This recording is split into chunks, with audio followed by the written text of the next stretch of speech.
Welcome to Pallavi TV. పిల్ల దొరక్క అంటే వివాహం చేసుకోవడానికి అమ్మాయి దొరక్క ఒక అబ్బాయి పరిస్థితి ఆందోళనకరంగా ఉంటే తను ప్రేమించిన అమ్మాయి ఇంకొకరు అబ్బాయితో చేసుకుంటుంది అనేది ఆ ప్రియుడు దాదాపు 7 ఏళ్లుగా ప్రేమించిన ప్రియుడి బాధ ఒకవైపు, వీళ్ళిద్దరు బాధల మధ్య ఒక అమ్మాయి నలిగిపోతా ఉంది. సో అమ్మాయికి సంబంధించినటువంటి ఐడెంటిటీ మొత్తం రివీల్ అయింది. ఆ అమ్మాయి ఏం చేసింది అనేది బయటపడింది. సో ఇప్పుడు ఈ ఇష్యూ రాజన్న సిరిసిల్ల జిల్లా అట్లాగే సిద్దిపేట జిల్లా ఈ 2 జిల్లాల్లో వైరల్గా మారింది. అసలు ఏంటో ఇష్యూ చూద్దాం. సో ఈ పోస్టర్ చూడండి.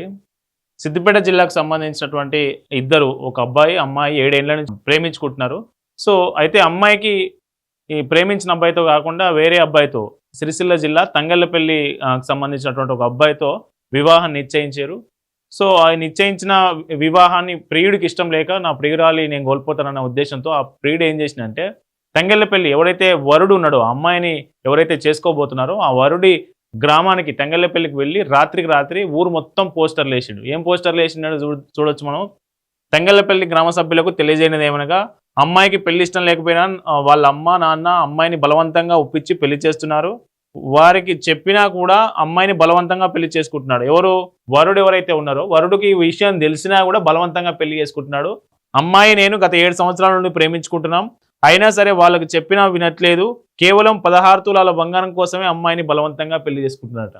అంటే 16 తులాల బంగారం కట్నం వస్తుందనే పెళ్లి చేసుకుంటాడు. ఆ అమ్మాయి నేను ప్రేమించుకుంటున్నాం 7 ఏళ్ల నుంచి, ఈ విషయం వాడికి తెలిసినా పెళ్లి చేసుకుంటున్నాడు అనేది ఎవరైతే ప్రియుడు ఉన్నాడో అమ్మాయి ప్రియుడు అతను ఊరు మొత్తం రాత్రే ఊరు మొత్తం పోస్టర్లు వేసి తెల్లారికి గ్రామ ప్రజలు చూసేసరికి అవాక్కైపోయిన పరిస్థితి.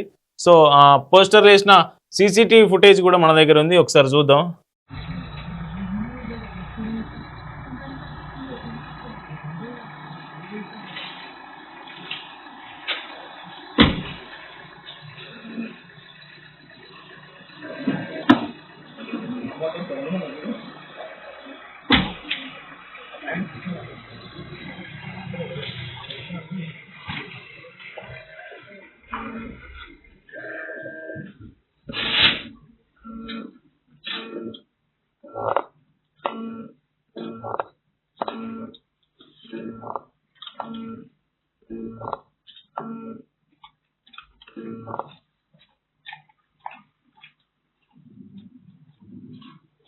సో చూసినాం కదా, ఈ కార్లో పోయి మొత్తం అతను తన ఫ్రెండ్స్తో కలిసి కార్లో పోయి తంగళ్ళపల్లి మొత్తం ఈ పోస్టర్లు వేసి తెల్లారి వరకు చూసేసరికి గ్రామస్తులందరికీ తెలిసింది ఆ అబ్బాయి గురించి. సో దీంతో ఆ అమ్మాయి కుటుంబ సభ్యులు ఎవరైతే ఉన్నారో సో మా పరువు మొత్తం బజార్కి ఇచ్చిండు, అతని మీద చర్యలు తీసుకోవాలని చెప్పి సిద్దిపేట పోలీస్ స్టేషన్లో కంప్లైంట్ చేసినట్టు తెలుస్తూ ఉంది.